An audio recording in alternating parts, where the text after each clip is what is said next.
Alright, guys, welcome back to the pod. Daily, June 6th,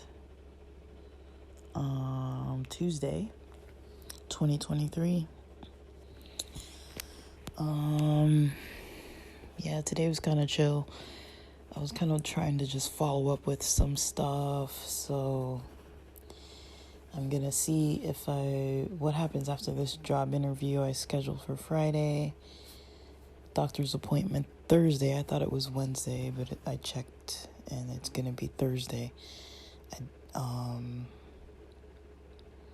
really don't have much to say. I just tried to have a good chill day today, so that worked out fine. I didn't really know what I was gonna get up to today, but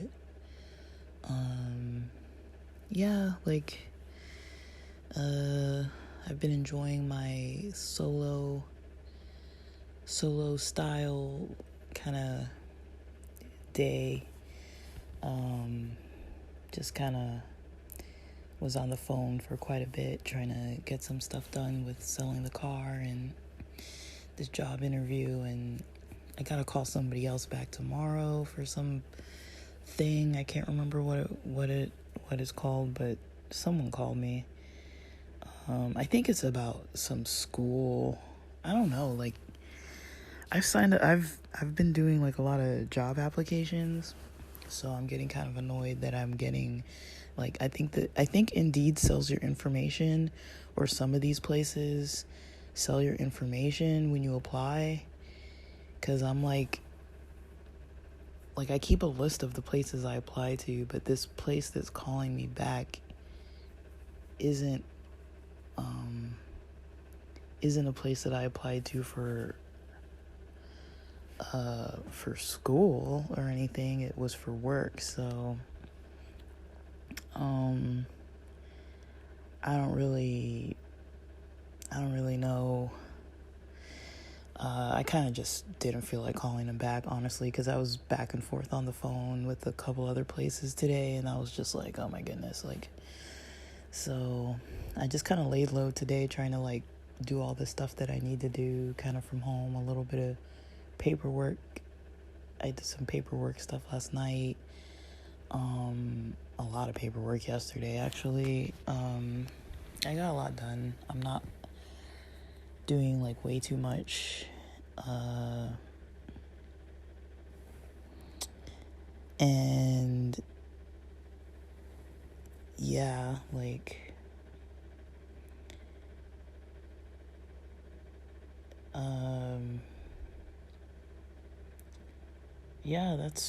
I don't really know, kind of what else I'm planning on getting up to this week. It's just busy stuff, nothing super creative. I'm getting a little pumped up about this drag show of Saturday night.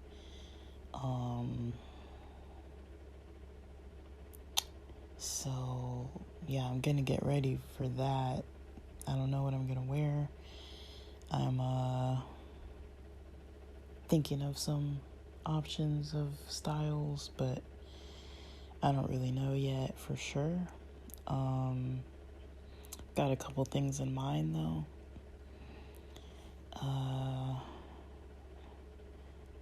And yeah, I'm kind of glad, I've made some new local friends. It's kind of cool,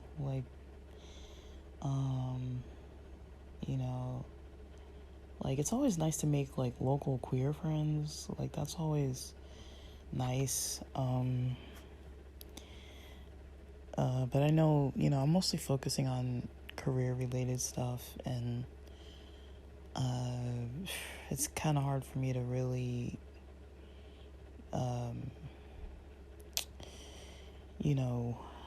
what do you call it, I wouldn't say maintain, but it's kind of hard to like, I guess cultivate is the word. Like, it's hard to like cultivate new relationships right now, even just friendships. And even the friendships I have, it's like I'm really kind of like, for people who aren't in San Diego, if they're not in touch with me on a pretty regular basis, I'm kind of not engaging. Like, I'm kind of only really engaging with people who are engaging with me, if that makes sense. I'm not trying to be selfish. It just takes so much energy to be talking to people all the time. And I don't have energy to do that. And, it's kind of just a lot. Like, if people aren't really sharing with me what they're doing in their lives, I'm kind of not really taking the energy to kind of ask or reach out. And I don't really think it's a depression thing. I do tend to get pretty isolated a lot when I'm just not doing so well. But yeah, I don't think this is that. I don't think, the way that I've kind of changed things up lately, I don't think it's like, it doesn't feel like I'm isolating because, I feel too fatigued or, don't have the energy to want to be around others. It's not so much like that. I'm just kind of like wanting to do my own thing, be in my own head, work on my own goals. I don't really care what anybody needs from me right now. I don't want anyone to need anything from me. That's everything from like hanging out to like doing stuff or meeting up or doing anything. Like, I'm starting to get pretty selfish with my energy. It's Pride Month. This is probably the first Pride Month that I'm choosing to only do the things that I want to do. And I was kind of recognizing that like yesterday or the day before. I was like, and it's not bad, but like usually I do kind of let other people choose, and like I wait and see like which tickets are you guys getting or what tickets do you want to have, and I kind of wait and see on that, like which tickets are we gonna purchase. And then I try to like get the tickets that my friends are getting and kind of like just follow along, and that's cool. But I mean, the thing is too, like when I'm in San Diego, I kind of default to bars and clubs. And so it's like, queer bars and clubs. And so to do it for Pride too, like sometimes I'm like, dude, I just kind of want to do something different. I kind of like to venture out a little bit more, have a little bit more adventure. And I feel like, my main queer friend group in San Diego isn't really, like, I wouldn't say they're not adventurous, but as a group, we're not adventurous. Like, as a group, we kind of always do the same stuff. And sometimes there's other stuff going on, but I mean, I'm not bored of it. I just, it's kind of a refreshing, nice little change up. Like I was initially getting a little bit disappointed with the prices of all these concerts and everything. Like, 2022 and 2023 have been crazy as far as price ranges for concerts. Like, oh my gosh, like I don't think I've ever spent this much money on concerts,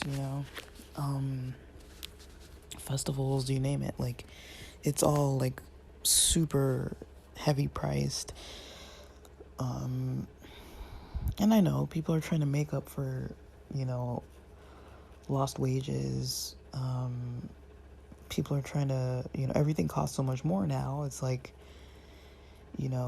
everything, cost of production, cost of use of venues, cost of expenses on the end of the musicians, as well as on the end of, the venues and everything that has to do with it. Everything costs more now, and all that trickles down into the cost for the tickets. They have to make a profit off of the ticket sales, and so to remedy that, they gouge, and there's these crazy service fees sometimes. I'm like, damn, like, so I was getting pretty disappointed about all that. And then I was like, then I went through a phase where I was like, for a little bit, where I was like, it's Pride Month, like, screw all this, like, I'm not gonna buy into all this like corporate BS, like I've been thinking this for some years.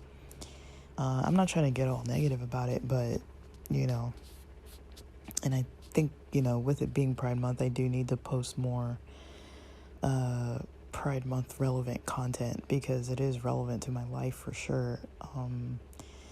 But I would just say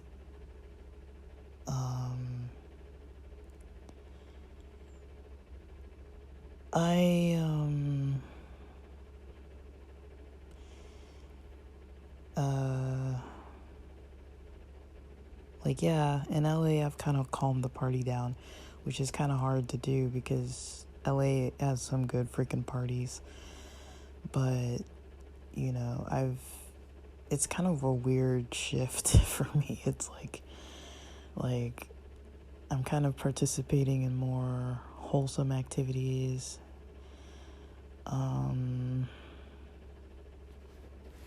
Which reminds me, I gotta send something to one of my friends. But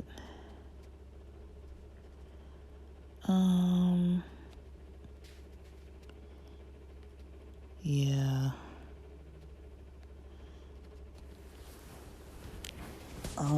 Let me see. I gotta send this to.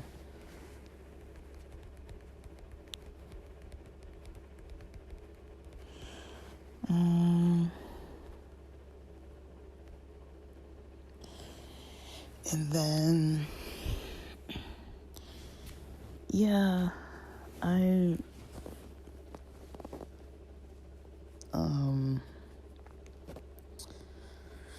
sorry guys, when I record late, I just don't think very smoothly. Like, it's 9:30 right now, so p.m. and so I'm kind of out of it, honestly. I woke up early as usual. I woke up at like a little before 6 a.m., but I didn't get going that early. I didn't do any pod episodes early this morning at all. I didn't have my normal schedule today. I just kind of I've just been winging it, honestly. But yeah, what I was saying about like Pride Month stuff, like I went through this phase, like when I started noticing all the marketing towards Pride related stuff. Like, it was a few years ago when I started noticing all of a sudden, like, every company, every major brand had, sports attire, like Nike, Reebok, Target, every store you go into, like everywhere, even on television, you'd see stuff about, Pride events and Pride Month and Pride parades and rainbows all over, like, the bottom screens of the whatever you're watching. Like, I don't even really watch TV that much, but when I was, like, I'd, like, walk past the TV and I'd see, like, a little pride flag in the corner, and I'm like, what is this? It's like, oh, it's, like, the news or whatever. It's, like, not even some, like, relevant show. But then it's, like, the whole rest of the year is, like, where are these people then, It's, like, on Bad Queers podcast, they were talking about how there's over 500 laws, 500 policies, against, the LGBT community in the U.S. And I don't know if that's like, because I know every state's different, but there's over 500 now, which is not good. That's a lot. Like, can you name any other group of people right now that has 500 laws against them? That's not okay, And, I see that there's maybe these big corporations that support, or I don't know if they're supporting. I don't think that's the right word. Some are, some aren't. I don't know which ones are and which ones aren't, but I would say, people are calling out the ones who are kind of slipping a little bit. You know, I don't know what the heck happened with Budweiser or Bud, whatever, Anheuser-Busch. I don't know what it was. Something happened that I can't wrap my head around the story. All the stuff against, drag shows. Like, I know that they're saying, like, they want to protect minors and all this kind of stuff. And it's like, technically, usually when there's a drag show, usually these are not happening in child spaces. That's something that I think might be some new thing. Because usually with drag shows, it's usually in bars and clubs and places like that. So to have them like in broad daylight in the middle of the week, like in kids like class trips going and things like that, is like, that's a whole other thing that I'm just like, I don't really know what to say about it. Like, because the way that the things that I guess the laws are concerning, or, the way it's worded is technically about, people doing performance-based work, wearing, I don't know what the word is, but it has something to do with gender-related attire. On property, like if they're doing these performances in gender-related attire that's not their assigned gender at birth, then they could be, reprimanded for this. And now what the punishment is, I don't really know, but that was a piece of legislation that was, supposed to be taking place or something, because so many people were complaining about kids being exposed to drag queens. And I'm just like, what is going on? Like, I don't know. Like, my life is so far removed from all, like, I don't have kids. Like, I don't, so I'm like, I don't even know.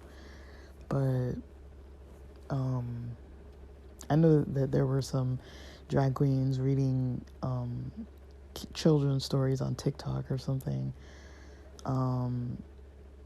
First of all, what I want to say, I'm not a parent, but first of all, what I want to say is, if a parent decides that their kid can watch TikTok, they got to be ready for whatever comes that way. I mean, that's not the fault of the drag queens. They have every right to go and read children's stories if that's what they want to do. Now, I know it's marketing towards kids, but also, if you're letting your kids on these apps, that's your own problem. That's how I see it. It's like, if you don't want your kids exposed to the content, then don't let them go on the apps. And people will say, oh, like, well, whatever they need. Like, I don't know. I personally, if I had kids, I don't know. Like, I know the importance of being savvy with technology. I know the importance of being, well-versed in knowing how to use different social media. I know it's important to be able to communicate with peers and friends, and it's impacting on a social life. I don't see any reason for a kid to have TikTok. In all honesty, I don't. Instagram is kind of in that same category. These are not necessities. And Facebook too. Like, I'm kind of like, I don't think kids really need these apps. I mean, if you want to talk to your friends, you can text them or whatever. You don't really need to be on those types of apps because of what they do to a person's brain. Like, they have addictive qualities to them. I was watching one of Biahez's videos where he was kind of saying, like, how he was like not going on social media anymore. And yeah, I even developed a pretty high level of anxiety from all the multitasking and checking apps and like the scrolling around. I definitely noticed it impacted my sleep. Like, I'm not that disciplined with like getting off my phone. It impacted my sleep. It impacted my anxiety levels. It impacted my, ability to just stay calm throughout the day. Like, I felt myself just becoming a little like scatterbrained a little bit, having trouble focusing and jumping from task to task. I had to like just stop being on that kind of stuff, and after a while, it just took a few days and it kind of calmed down. But just from my experience being on it just for fun, going back and forth with friends and stuff, and having a good time on there, and like I'd be like in a work meeting and we'd be like, having a Teams chat, and then people would privately go outside the Teams chat and be on Instagram, just like sending each other different things or whatever, just for fun, and then, it would go on throughout the day, and just little things like that, and it would be like back and forth and back and forth and back and forth, and it's like, I'm checking this, and like I got a client texting me on my work phone, and I got a company calling me on my work phone, and I got a client calling me on my work phone, and then my boss is sending me a message on Teams, and then I got an email from some other part of the company, and then I got, some other work friends sending me a couple things in like the thread that we're on, and it's like, it would go on like that for like days, and it was fun, but at the same time, it's like when you get into a moment when you have like a crisis come up at work or something, and then you're just like, oh shit, like now I gotta switch my focus to all this, and then when you're done with that intense part of work but you're still on the clock, and then you go back and there's all these different things, just like now I have all these other messages I haven't checked because I've been for like the last hour or two like over here doing this other stuff. Like, I'm a grown adult, and I have the ability to not engage with it, and I was doing it because it was fun. But I do think this stuff is addictive, and it does negatively impact people. I think it positively impacts people too, but one thing that Bia Heza was mentioning too is like, a lot of times you'll be scrolling around, for example, and it's like, can you remember any of the stuff that you clicked on or some of it? Like I remember recently, I think today or yesterday, maybe a combo of today and yesterday, I don't know how I got into like looking at all this content on Instagram about Nike's new, like they have this shoe that looks like a wave, but to me it looked like a computer, like a gaming mouse, and I was like, this looks like a weird gaming mouse, and then I realized it was like a shoe. I'm like, ew. You gotta check it out, it looks crazy. And then they have all these weird snuggly plushy looking, I don't know what you call them, outfits, snuggies, I don't know what they are. They look like they're cushioned bagging clothing, blanket clothing, I don't know. It's like lounge snuggle clothing, kind of. They look like Snuggies, but they're like padded or something. I don't know. And then I saw these like chairs. They have these chairs that kind of look like shoes, like the Nike shoes, or just like some inflatable or comfy little chairs made by Nike. I don't know why I was looking at all that, but I was looking at that. But I know I looked at more than just that today. And that's all I can really remember off the top of my head. I know I messaged some friends a couple things, and then sent something to my sister last night of these little baby bunnies or something. And rewatched a couple really funny ones, like the one with that pastor that's like on some kind of harness and he's like flying over the congregation or something. Like I remember sending that to my sister way back, and we were laughing because we always laugh about that. You know, we used to go to church, you know, as a family, and like growing up, and you know, there would always be these days that's like, you know, we had a lot of friends that didn't go to church or weren't very familiar with church. And, you know, we'd hang out with them so much that on occasion they'd come to church. It would be like an event or like a food day or something like that, potluck day. Or they'd be sleeping over and then like, oh, you just wake up and like, we're not going to leave them in our house. But if they want to go to church, they're more than welcome, because that's what we were going to do anyways. And so we'd go to church.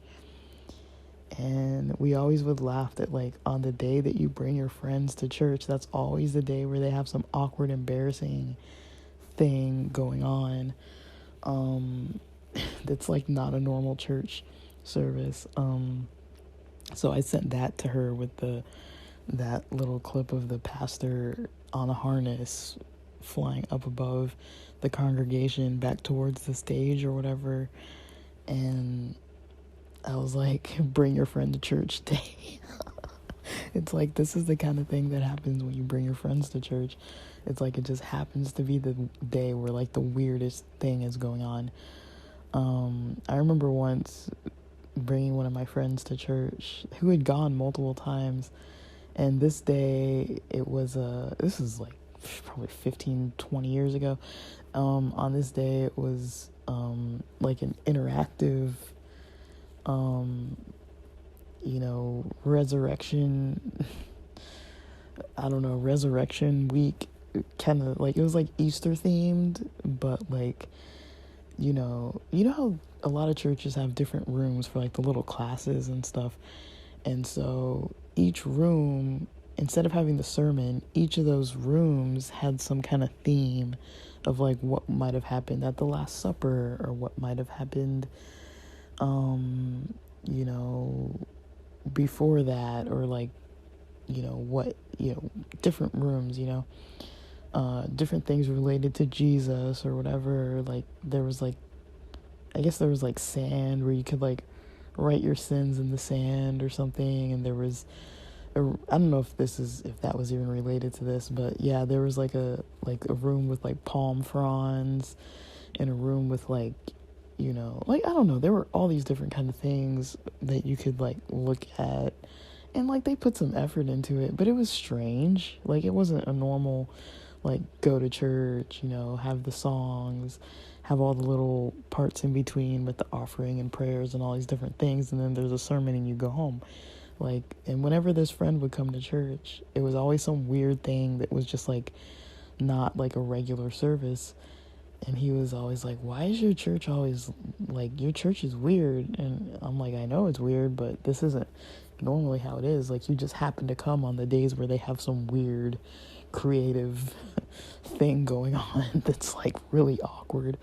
But yeah, like, but yeah, like when it comes to, you know, social media, I don't really think, I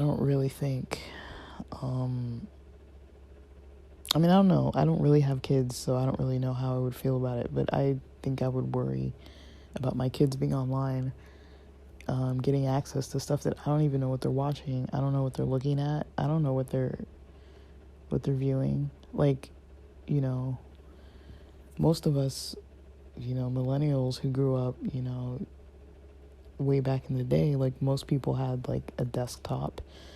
We didn't, like, before laptops were like super, super popular, most people had desktops, and that's a less private thing. Most people had televisions. That's a less private thing. I'm not saying that like kids have no right to privacy. I'm just saying, like, I don't think I want any adults that I don't know influencing my kids. And if you give them access to social media, that's what's going to happen. You're going to have adults that you don't know influencing your kids. And then they're going to be influencing them with stuff that you might not value. I don't think it has anything to really do with the queer community. I think it has to do with parents teaching their kids their own values, and not letting them just openly expose themselves to God only knows what, you know. I don't think I would have any problem with my kids watching drag queens, but I do know that the drag shows I've been to, a lot of them have a lot of adult themes in them. And I don't think I would ever avoid educating my kids about the types of people that exist. At an age appropriate level, it's kind of like you got to teach your kids the types of people they're going to come across so that when they see them on the internet or on the television or out in public, they know. You know, I laugh because there's this show, Master of None. Really funny. To me, it's really funny. I don't know. Maybe it's not funny, but to me, it's funny. There's this episode where the main character is babysitting his friend's kids for like the afternoon real quick while the mom goes and runs some errands or goes to work or whatever she needs to do. And, you know, he's babysitting her kids, and the kids they're not bad kids. They're just kids, you know. They just do what they're going to do. If you don't have your eye on them, they're doing some random thing. And so the kids were, you know, doing this, you know, they were walking into this, like, froyo shop, and they're like, black lady, Asian man, like, stuff like that. And they're just like, and the, you know, the guy who's, like, trying to babysit them is like, you know, that's rude, like, stop calling out people's ethnicities, you know. And that's kind of how I would see, like, I've never seen kids really do that, but that's how I would kind of see that people might be afraid to teach their kids about stuff because kids are kind of loose cannon sometimes, and they just say whatever. And, like, you know, nobody wants their kids kind of walking around just pointing and labeling people and stuff, but it's like, if your kids don't know the differences between the people that they see, I mean, that I think is going to be a bigger issue. And I think that's all it really takes is educating them. But I think a lot of the parents need education too. There's just a lot of fear, you know, there's so much fear about the LGBT community because of all the propaganda that's been spread over the years, decades, all kinds of stupid stuff, like about pedophilia and about, you know, all kinds of stuff that's not accurate at all that people think. I mean, look up the statistics, people. Like, seriously, there are statistics on things.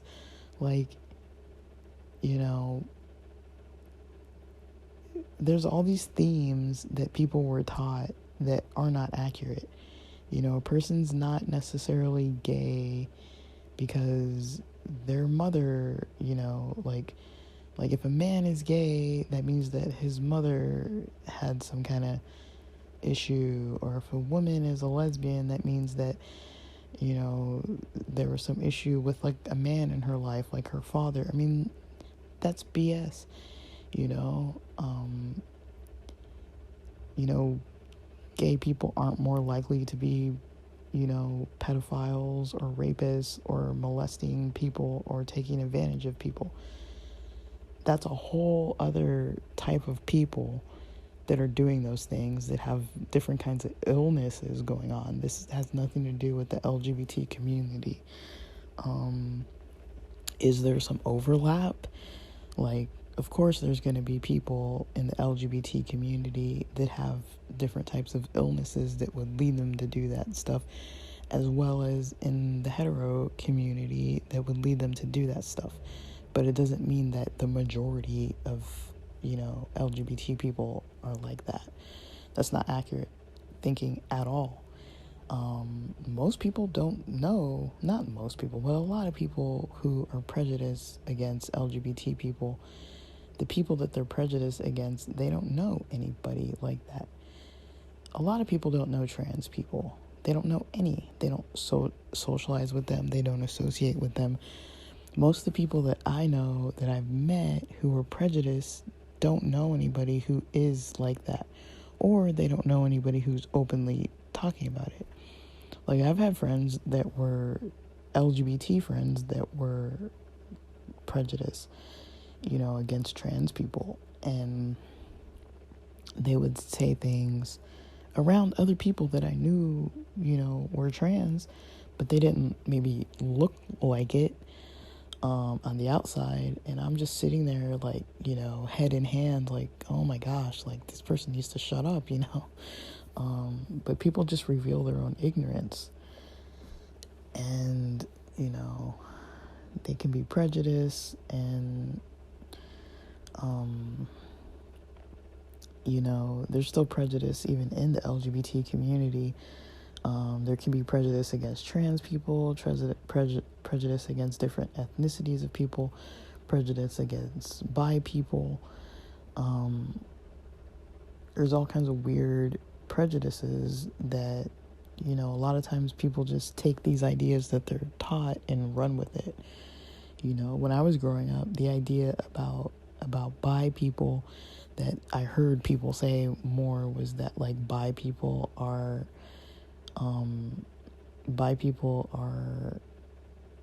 greedy. I'm like, greedy? Like, what does that mean? Like, how's a bi person greedy? How's a bisexual person greedy? That doesn't make any sense. But that was a common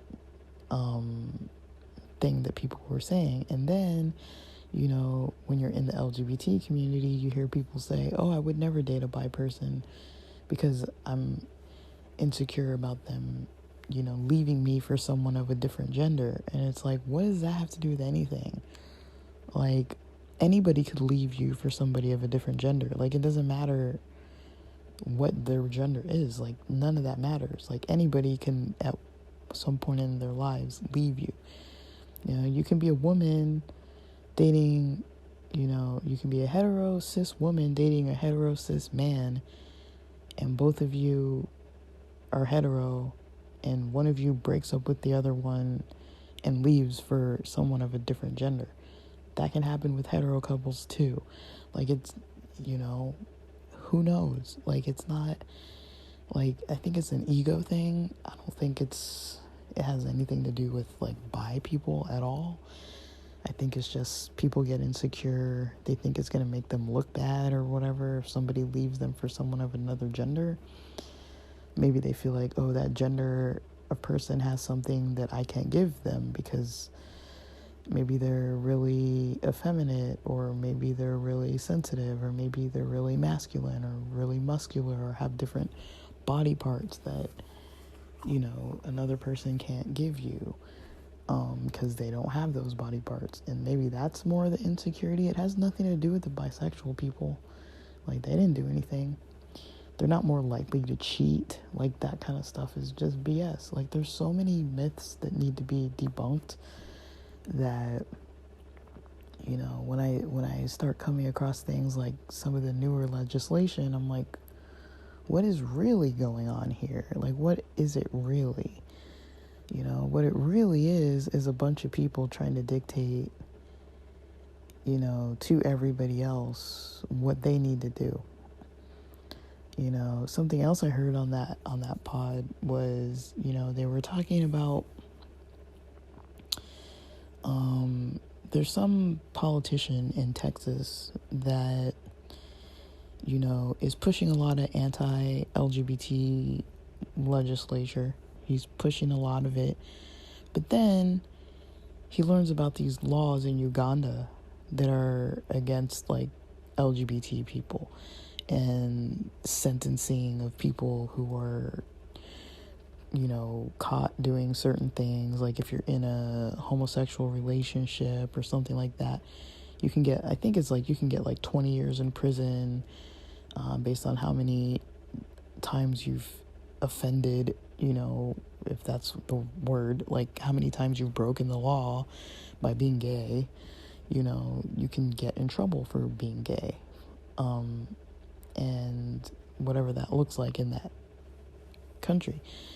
And so this guy in Texas is going around over to Uganda, threatening them, saying, hey, if you guys want us to keep supporting you with resources. If you want U.S. resources, you're going to have to fix some of your LGBT laws because we don't agree with it. Meanwhile, he's back in Texas trying to push anti-LGBT stuff. It's like, what the fuck? It's like, okay, like, so are you against it or aren't you against it? And it's like, there are going to be people in the U.S. who are looking at this politician in Texas saying things like, oh, like, I agree with what he says. Well, do you know that he's telling Uganda to not be prejudiced? And so it's like, okay, like you see stuff like that, and it's like, the more you look, it's like, what is going on? The more you look, you see stuff like this. And so, I don't know, this is just some of the stuff I've come across that makes me think. I kind of sit and think about this kind of stuff sometimes, and I like to think, what's really going on? What's actually happening? What's really going on here? But yeah, I pretty much was like writing off all the stuff that seemed like big corporations just trying to make a buck off the gays, all the pride events and not events necessarily. Like, I support them all. I support all of it, but there's stuff that comes up like what happened with the Dodgers Pride night, and there's some other situations that came up where it's like Target having these issues with some of the items in the stores that have rainbows on them and such, saying that the store employees were getting harassed. And it's like, I think there are also like evangelical groups and other groups of extremists that purposely go out and harass people. I think that happens, and I don't know how they think that's okay, but they do, and they do it. But it's not okay. That's not okay. I would say anyone who has, I don't consider it guts, I consider it weakness, but anybody who has a weakness to go out and harass people, I would say what they need to do is spend a week with the people that they're trying to harass and get to know them, get to know people of that type, and actually learn about them and talk to them and sit down with them. Most people will find out that every effing person, for the most part, has the same desires and the same wants and the same needs. We're all freaking the same. Yeah, we have like little things that are different. Everybody wants to be loved. Everybody wants to avoid other people judging them. Everyone wants to avoid punishment. Everybody wants pleasure in their lives. Everyone wants to be able to eat meals that they like, get pleasure from that, have happy relationships, have some stability with their finances and in their community. I don't know too many people who don't want those things. Most people value their friends, their loved ones, their passions.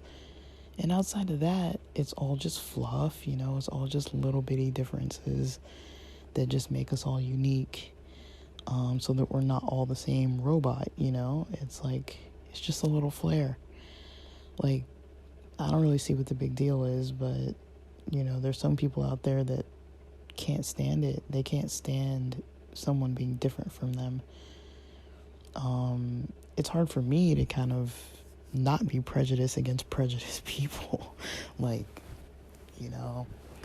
I find that to be difficult. I find it to be difficult to be accepting of, ultra-religious people who push their weight around, or politicians. I consider politics to be religion as well.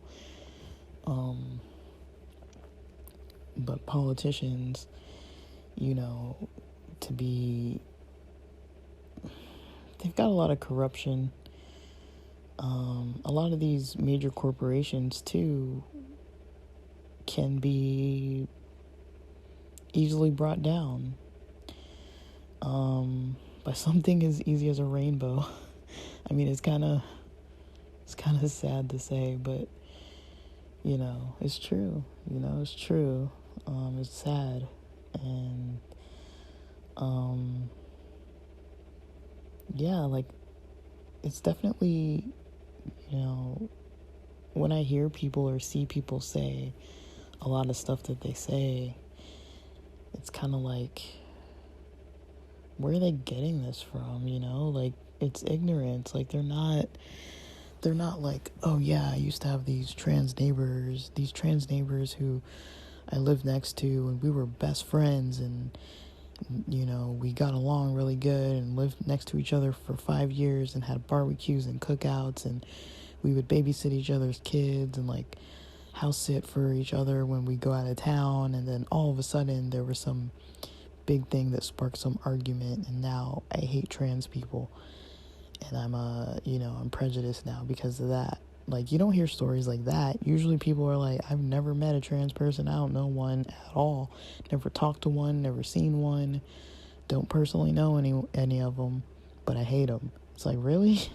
Like, I never seen a drag queen, never been to a drag show, never got out with friends and experienced it and had a fun time, but I'm against it.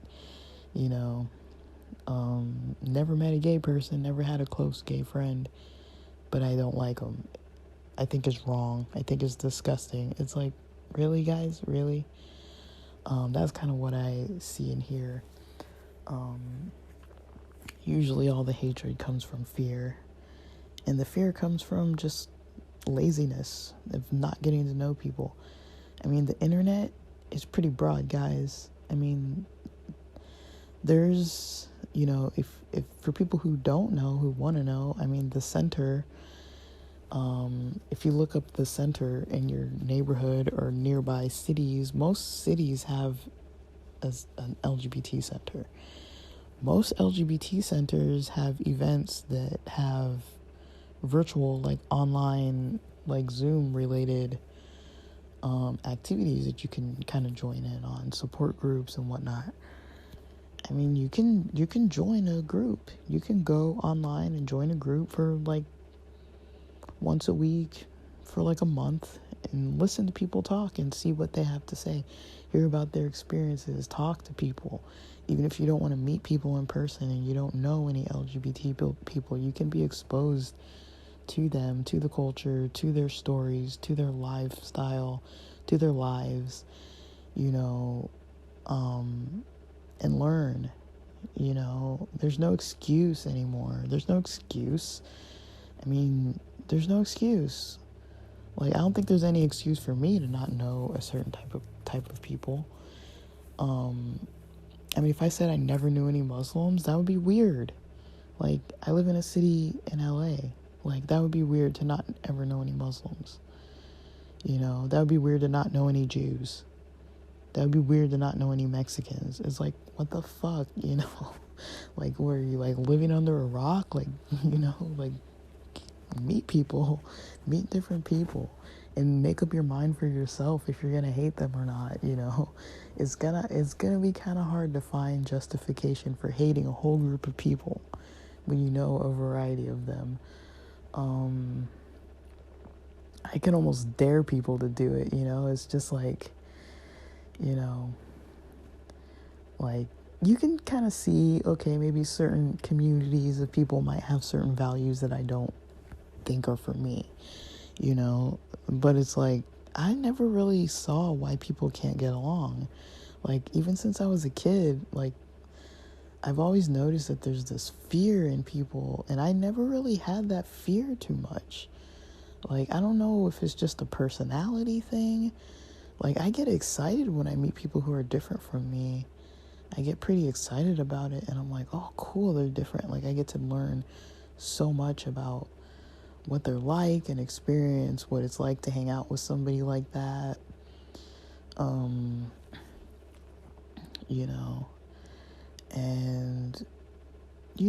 it's usually a pretty beautiful time.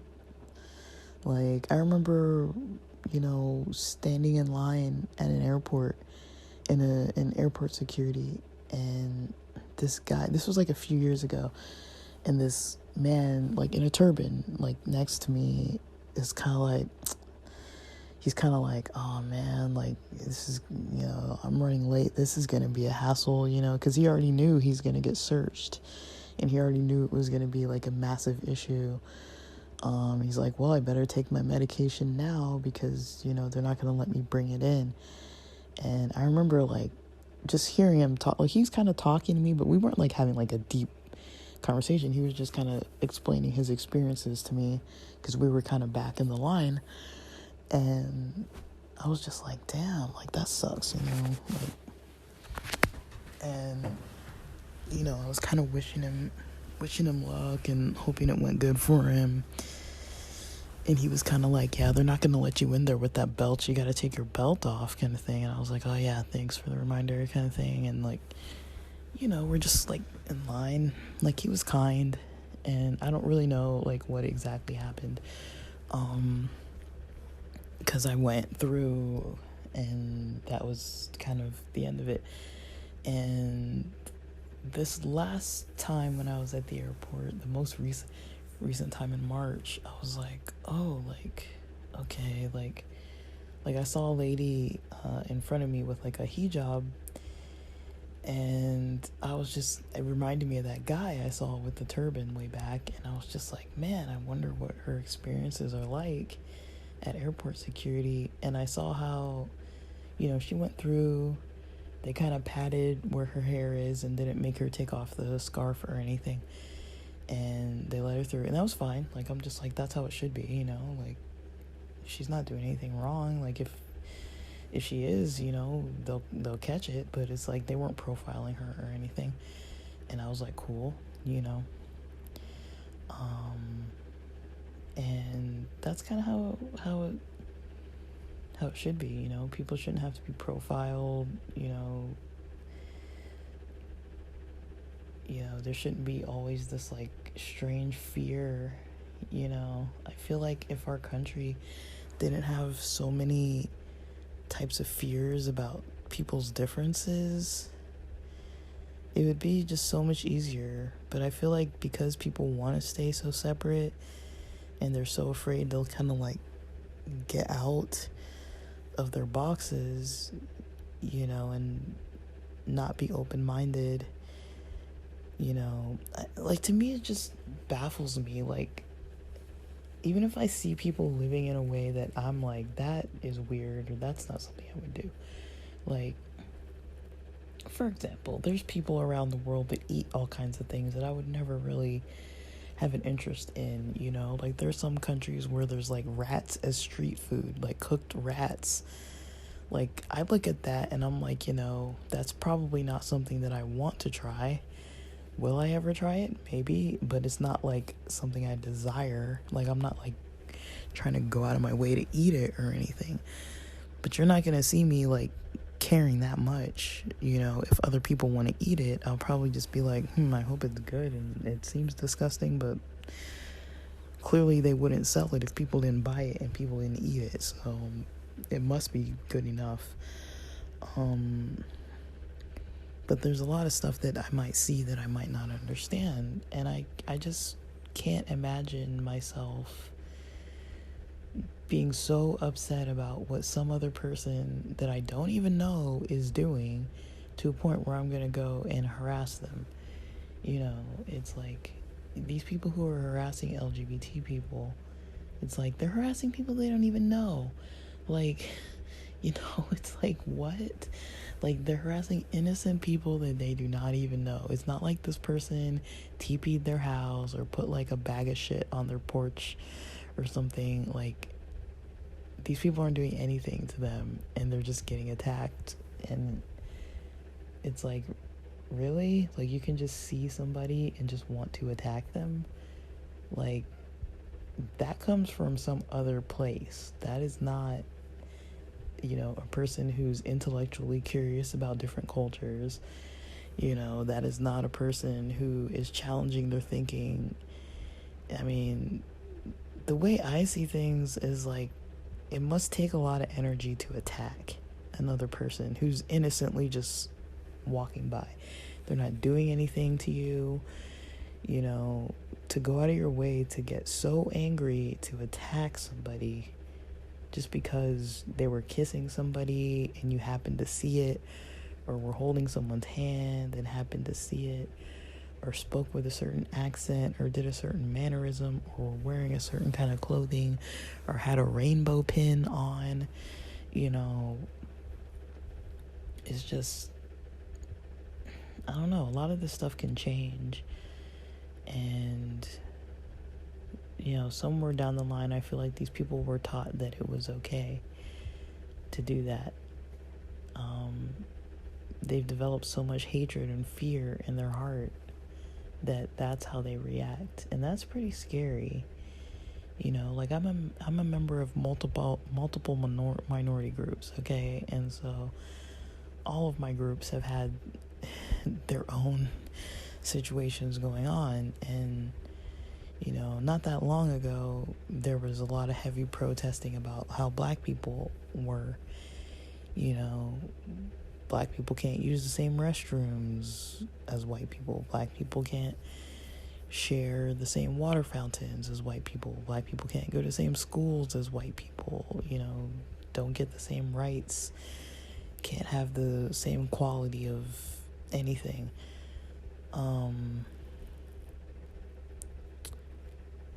And eventually that was kind of not fully done away with, but somewhat better than what it was then. It's still a lot of room to grow, that's for sure, but there's definitely been a lot of movement. And I've definitely seen a lot of movement in a forward direction for the LGBT community, and it just feels like lately things have moved backwards a little bit more. But there's a lot of room to still move forward, and there's a lot of power in social media, guys. A lot. You know, people can use it for good, they can use it for evil.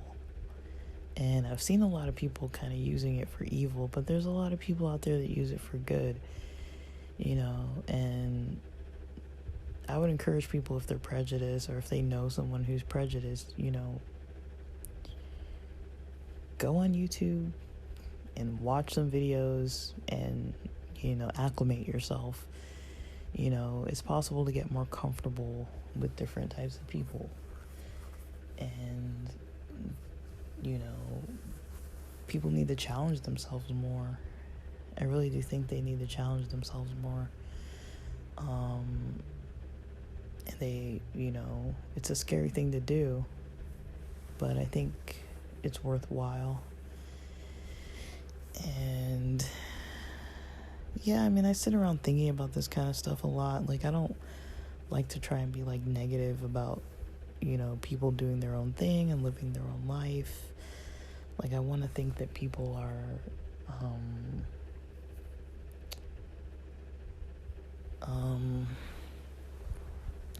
you know, trying to be upstanding citizens. There's going to be people who do things differently, who act differently, who are different. And one of the beauties of the United States is that there are so many different people, there are so many different ways of life that can be accessed, and you can meet so many people from so many places.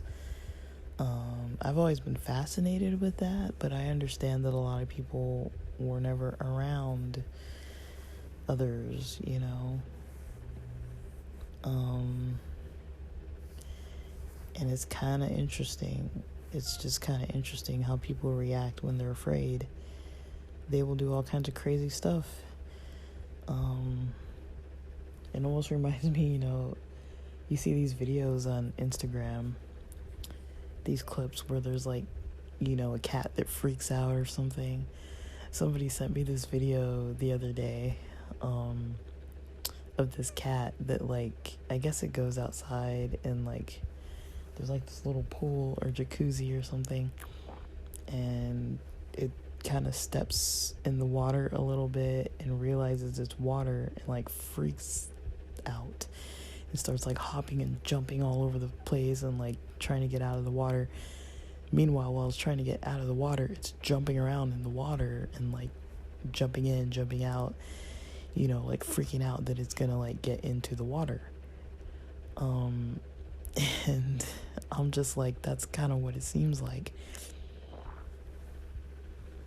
People get anxious, they get scared, they start like freaking out and jumping and bouncing around all over the place, and they're not thinking clearly. I mean, all that cat had to do was not walk forward into the water, but instead it jumped into it and then jumped out and jumped around, and like, oh my goodness.